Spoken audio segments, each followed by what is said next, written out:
How are we living creatures? Can Briar build Dusk and Dawn? Let's find out. Now, after exhausting like everything I could to figure out what slot would be best in, it became pretty obvious that first item, it's pretty terrible. Second item, it's and then third item is when it likely does its best because it's around the same win rate while having more games. So we at least know that it is working best at third slot. Now, this website, Lolalytics, is pretty sweet because it actually just tells you, like, hey, at third slot, what are people building? And it's either Bork or Kraken, but more or less Bork, just flat out. And then it is Black Cleaver, and I assume this Bork is if they went to Kraken or something like that. So we know that you need to reach a certain breakpoint on Briar and not other champions to make this item work, which is good, but it also needs to be 2 on-hit effects that likely have good value with Dusk and Dawn. So now we know when and where, but how. And that how seems to be Red Smite into this rune page that is straight up all early game focus. So you get to snowball with Bork build, then get Black Cleaver to get tanky, and then send it on Dusk and Dawn, then likely looking for either the most efficient tank items or tank against their team, or more on-hit effects, which isn't looking that good. But either way, getting tanky seems like the play after this, and this is how we're going to make it work. All right, now that we're in game, let's try and see if we can make this work. It seems like we got a little bot lane 1v1 going on here. That was actually ward diff for sure, but they used both wards, and enemy team kited into the third bush, so nothing really that they can do about that. But yeah, we're going to take a standard Raptor start pathing. Again, we're going for a little bit of that good old Bork Black Cleaver, which is a tried and true Briar build into Dusk and Dawn third.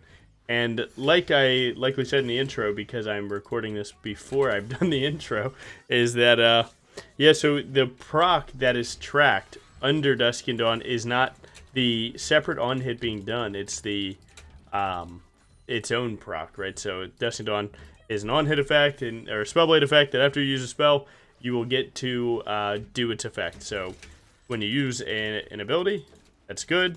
Now you're going to proc another on hit from your on hit items, and then you will deal a just a point of damage whenever this happens. Now, what it ends up being is Dusk and Dawn was looking weak because it wasn't obvious that it wasn't tracking the additional damage, and instead only tracking its own spellblade effect. And because of that, if you saw the number when I was testing it, you'd be like, wow, that's super low.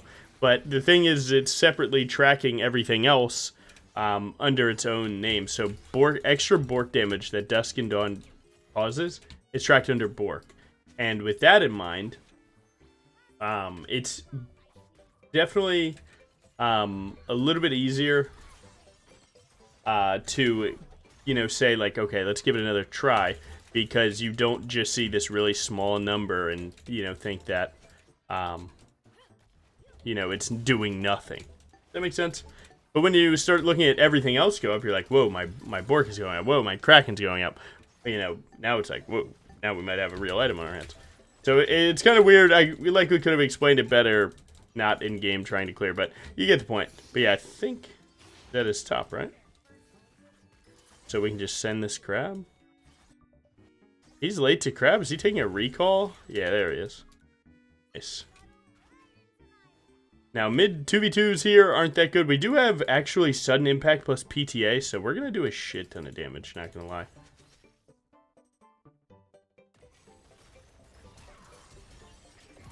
Damn, did I catch you lacking? I actually, in hindsight, didn't have to flash, but I had already committed to it in my head before he did, so it was like, oh shit. I need to hit this scryer downwards to hover for whatever Zed might do. Now, luckily, Zed is topside, so Talia is good. Talia really wants that wave in and to take a recall, so as long as she doesn't greed that range, she will be fine, which it looks like she is. Oh my god, he's there. Now Zed, mighty trolled. So he was late to the crab because he took the, so what Zeds do is they're clear so fast that he takes a recall after full clearing, gets double longsword, and then fights you on the crab. So you do have to be a little careful of that. Now I have 30 seconds before this, mostly just because this wave state's like a little neutral in my hoveringness. With Jace fully pushing in the wave, there's no gank, because as you can see, this is going to go into the turret, and then you want nothing to do with it. So, yeah, we're pretty chill here. It goes something like this, I'm thinking. And again, it is crazy this build goes red pet, but it's fine with me. More slows equals more damage equals more on hits, right? So this would be his second camp. So we've already killed second camp. So we're actually waiting to go to third. There we go. So we're up clear on Zed. Now, a lot of you guys are like, oh my god, Zed's clear is so OP. But it's like, it's actually, like, yeah, it can be OP if he's doing it. But if you stay disciplined to your clear and you just let him, you know, let the player make the mistakes, and you're actually living the dream. Now, it actually seems like he flipped his clear a little bit.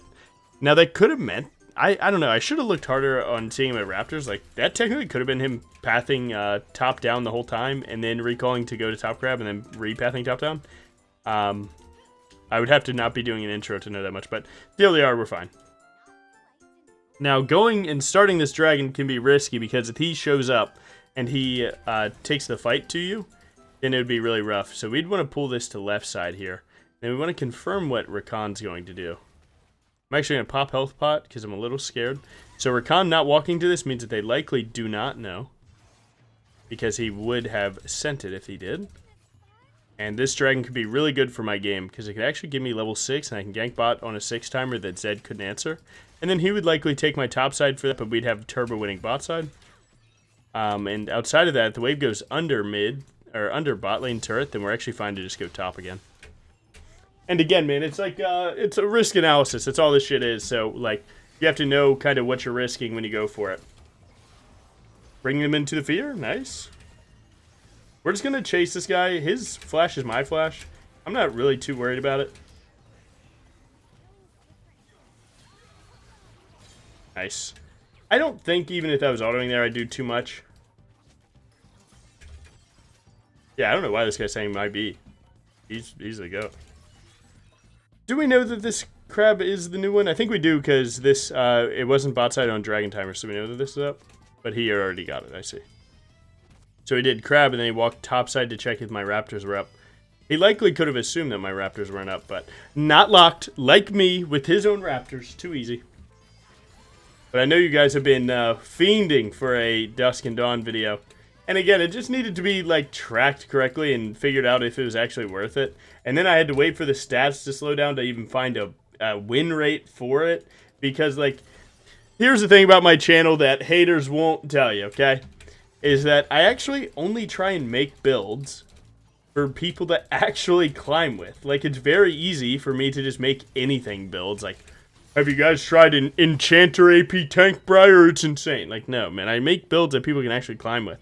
Now, a lot of really unfair analysis players will say what? They'll say, oh, is this just a clickbait build? And it's like, I mean, like, to a point, kinda, you're supposed to click on it, and I am hopefully baiting you into clicking with my skill and or personality and or your love for Briar. But, yeah, I think that's just cap, man. I think it's very real to understand that not everyone that's playing Briar is slamming ranked games, okay? And just slamming ranked games, and they only care about winning through Titanic Black Cleaver, right? So, again, I'm just supporting the boys that want to play, and girls, fuck it. And I'm supporting the creatures here that want to play Briar their own way. And to acknowledge that other people want to play a different way is completely fine with me. Because, well, I kind of I kind of interact with the Briar community at whole quite often. And I know that some of you are trying to cook up, you know, Novori Kickblades wants to play, you know, Elementalist Briar, or No Scale Briar. And then you have the Eclipse Titanic Dreamers, and then you have Bork Black Cleaver Rejectors, and Titanic Enjoyer. Like, dude, I know that you guys exist, so I just try and help them get what they want. Which is the cool part. Like, that is one of the more fun parts about what I do, is that I get to make builds for everyone. That's hella chill. So yeah, that's like one of the weirder parts about all this is the fact that, like, people call everything clickbait now. It's like how no one knows the definition of rage bait. Right? Rage bait just is anything. It just has no fucking definition at this point. Wow, that was on vision as hell. But yeah, so it's like, it's just one of those things, man. I don't know. I just see people trying to enjoy Briar their own way. I'm like, fuck it, I'll try that shit. Oh, fuck it, I'll try. I'll try your build. Now, that actually bit me in the ass a little bit, because then people started treating me like, okay, Logan isn't a person anymore. Logan is try my build bitch streamer. And that shit kind of frustrated your boy for a time there, because I didn't like that people weren't treating me like a person anymore. It was just, I was a canvas in which people could just tell me to do something and then I'd do it. I didn't really like that as much, as like it just kind of killed my love for Briar. Just like not even being a person anymore, just someone to get confirmation of their existence through, 30 minutes of my day. I don't know, that didn't feel very fair. Where like my value only comes from when I'm straight up directly interacting with every single person, because that became so impossible to make happen. And then it was like, then you start feeling bad about it, because you're like, well, I can't do the thing that people expect me to do. And that sucked, man. It sucked. I don't know where this video is going. We're going dusk and dawn, but either way, yeah, so it was like one of those things where like my value was only there when people were getting what they wanted out of me, and it took away like my own ability to try my own ideas, because here's the thing, and here's why mostly I had to stop this. Now there's 32,000 of you on YouTube. There's like 15,000 of you on Twitch, and then thousands on other social medias that bless me to do what I do. Well, the reality of that is I only get 30 YouTube uploads a month, right? So I can't just, Logan, try my build. It's his build with 2 different runes, and I think the runes really, I think Transcendence really adds a flavor to this dish that you might not have thought of. And it's like, maybe I haven't thought of it, but like, are these small, minute differences adding so much to every game of League? Well, maybe they are to you, and maybe the game that I try, it doesn't. But at the end of the day, right, it just takes away from my own creativity and my own challenge to try and bring people Briar content in a fresh way, just because I'm just listening to what someone else says and then doing it. And the worst case scenario is there's some people that'll be like, this happened before where, I've done someone's build, and then the only thing that they had to say in the comments was how I did it wrong. And let me tell you, man, that ate me alive, because I was so frustrated at it, because I was like, I don't think people are begging me, to, do my build, Logan, please bless me. It's like, it's not really like that. But you were one of the rare ones that I did decide to do, because they had done like the, 30 days of this, 30 days of asking Logan to this, they did one of those. And I was like, fuck it, man. I'm not mad at it. I got love for the game. And because of that, it just made me so mad. I should have flashed. But yeah, it made me so mad, because it just felt like we had lost. It felt like I had lost what the hell I was here for, because I just became do my build bitch, and that was not a good feeling. And I can actually wrap this conversation up with a little bit of a story if you have time for it, where I'm actually running the whole map just for Black Cleaver here, where I got my start with this content stuff playing Super Smash Bros. 4 for Wii U, and that's what that community was. It was just viewers that wanted to play you, and if they won, then they clipped you, and then they shipped it to the next person. Oh, look what I did this guy. And then if they lost, then they were just like, hell yeah, good training partner.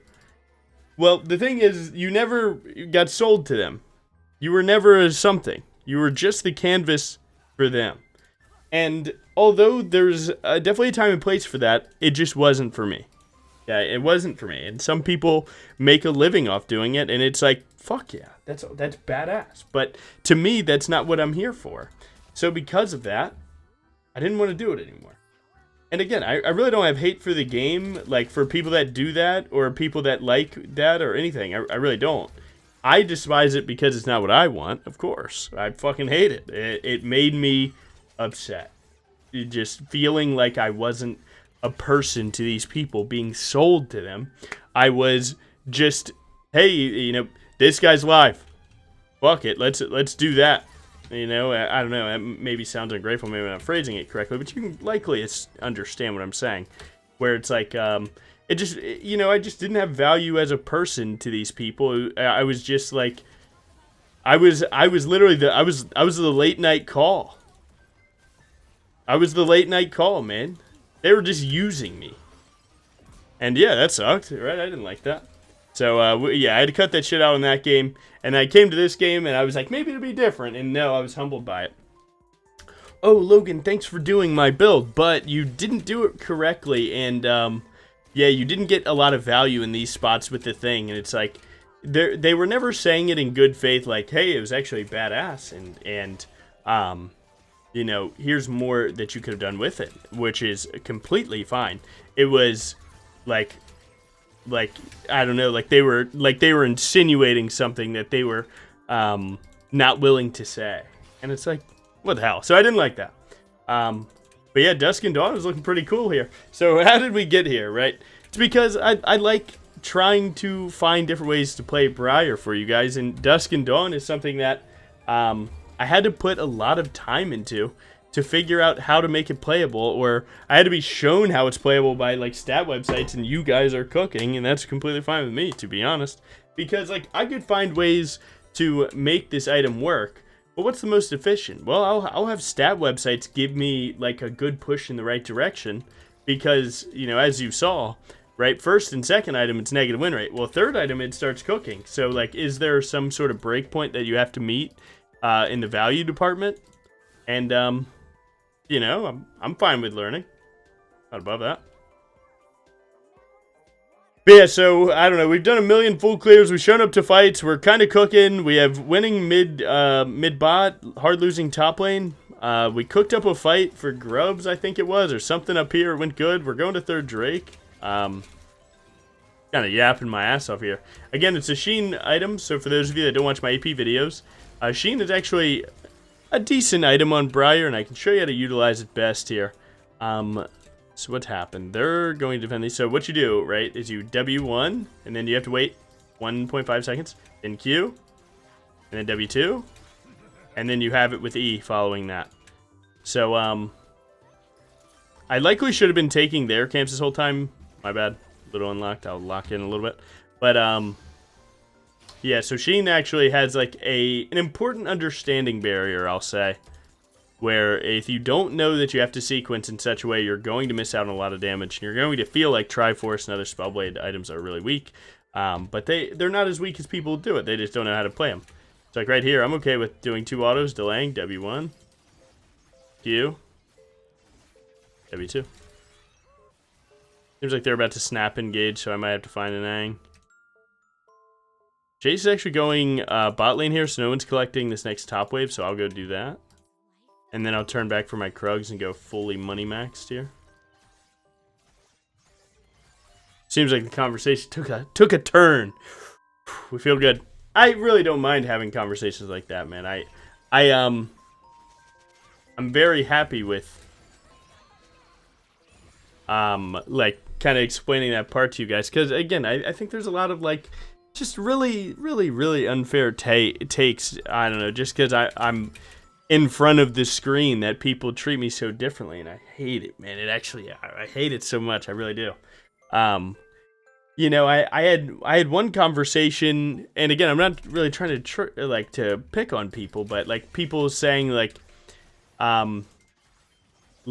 you know, when you talk about a best build, what is a best build? And it's like, well, you know, you can't have a best build because, you know, team comps will vary and you can't just pick 6 items.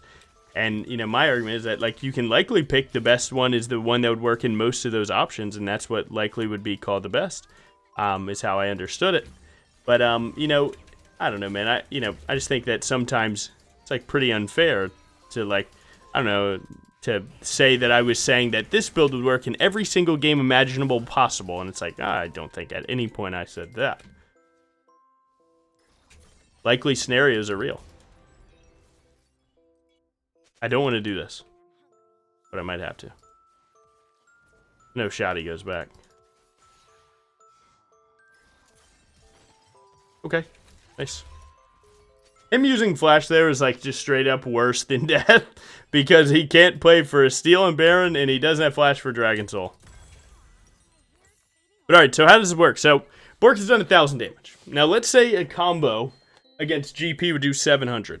When I have this, if I proc correctly, after using an ability, your next auto does on-hit damage, which will be the damage to champions part. Apply on-hit effects an additional time. So right here, 1, 2, and then 3.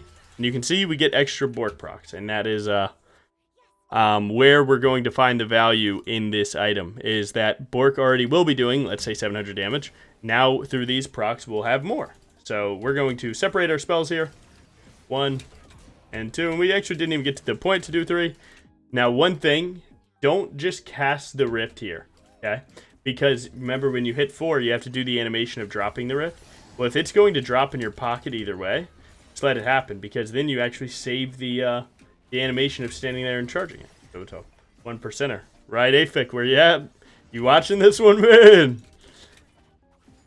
Just saying, man, what's the point of being a min-maxer if you're not willing to, you know, make it work for all of them? Actually, no, we're likely better off just going here. I'm pretty sold that I played this game pretty badly, but likely the amount of juice that I've gotten in before this part has been enough. I think we just play to kill Rakan and then go drag, probably.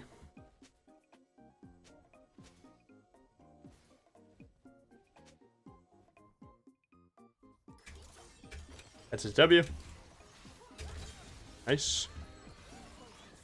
I think we can start this because we are likely able to defend both.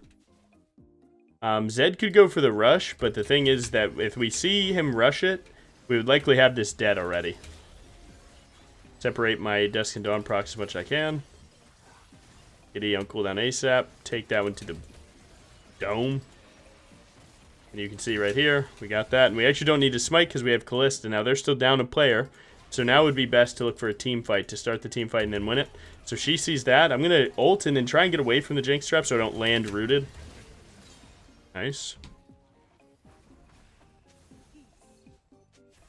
The dragon is way more important, but because I'm ahead here, I can just do this.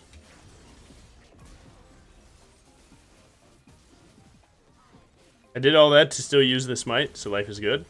Got the damage. Nice.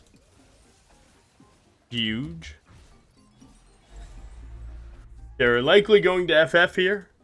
And as you can see, this has done 300, but my Bork has done 1,000. Now, of course, you know, I've gotten more levels and things like that. But yeah, that's the big idea with how to make Dusk and Dawn work, is to separate your casts and then get a lot of value out of your Bork. And then if you're actually able to make it work more, what you do is you just get more on-hit items as long as you don't need other things.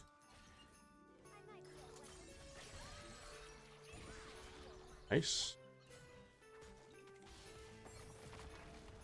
Screw the cannon. Take the recall. Hopefully we can get one more good fight and see some like turbo good value here. I'm just gonna grab some power spikes right now. It's nice.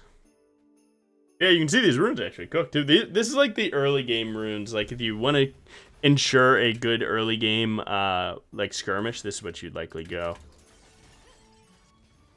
But you know, they don't scale as good as other ones, but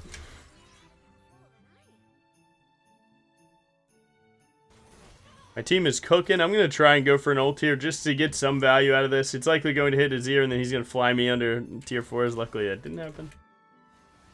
But yeah, so that's all you do. Separate your casts and try and get the most out of it. So let's see what we can get. So we don't get a test on Kraken pre-0-0, but that's okay. You kind of see what we're doing here. So just wait for W2. That was a double proc there. But he ain't seen that before, has he? And you can see we actually did get double proc, so this would be 300 right now. And talk about the burst that we just got. I mean, talk to me.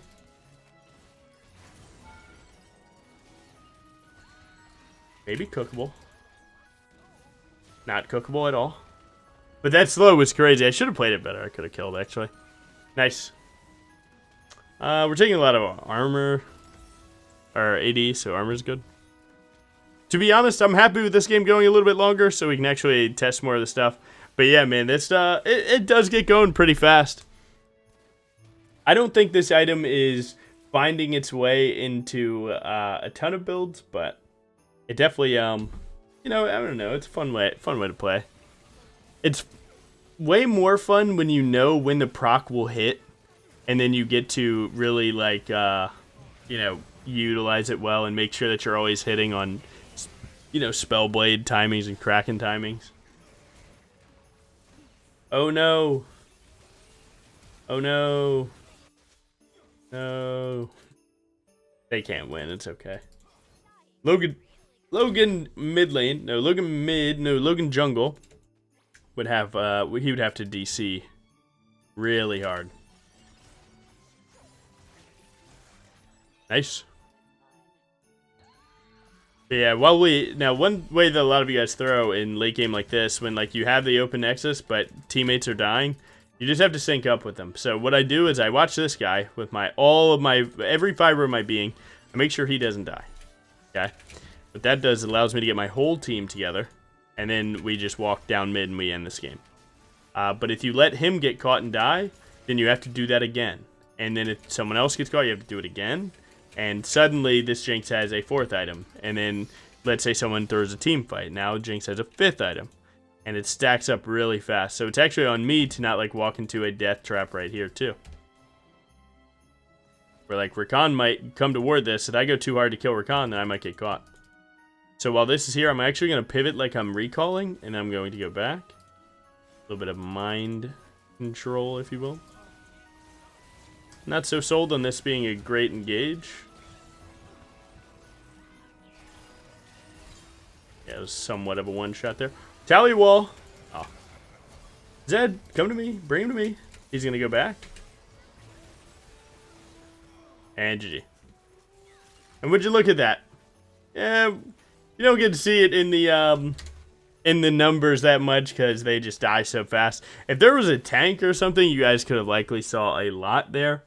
But you understand it and you can bring it home yourself.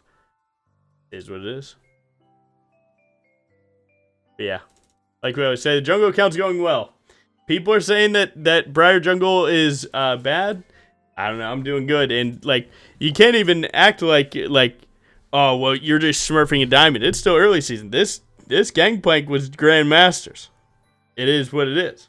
So how low are these games actually? You might be coping just a little, a healthy amount. But yeah, yeah. So I mean, there you go, man. It is solid rune page. Life's really good. Coup de grace and last stand are always like something. And again, I can't make it any more obvious. Like, I'm not trying to pick on anyone with this video. I know we got rambling a little bit, but I don't know, man, dude. I'm a human being. Shit pisses me off. I'm not always right just because I'm in front of this camera.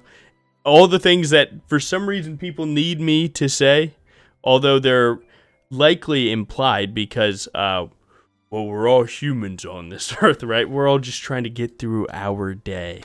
But, yeah, man, we're all living the dream, okay? We're this side of the fucking grass. If the biggest problem I have is that someone thinks that my thumbnails are cringe, I'm happy to have that problem with you. I really am, and I'm not gonna apologize for that. But yeah, I do appreciate you guys watching. Hopefully this video was cool. It kind of got a little lost, but I mean, you learned everything that you need to know to take it into your stuff to make it work. And we got some Gamba here for you too. We can end this video on a crazy note. You guys think I'm gonna reroll for you? We'll save that for another video, man. You don't need everything all at once. Space Groove Nunu and Scout approved. Wow.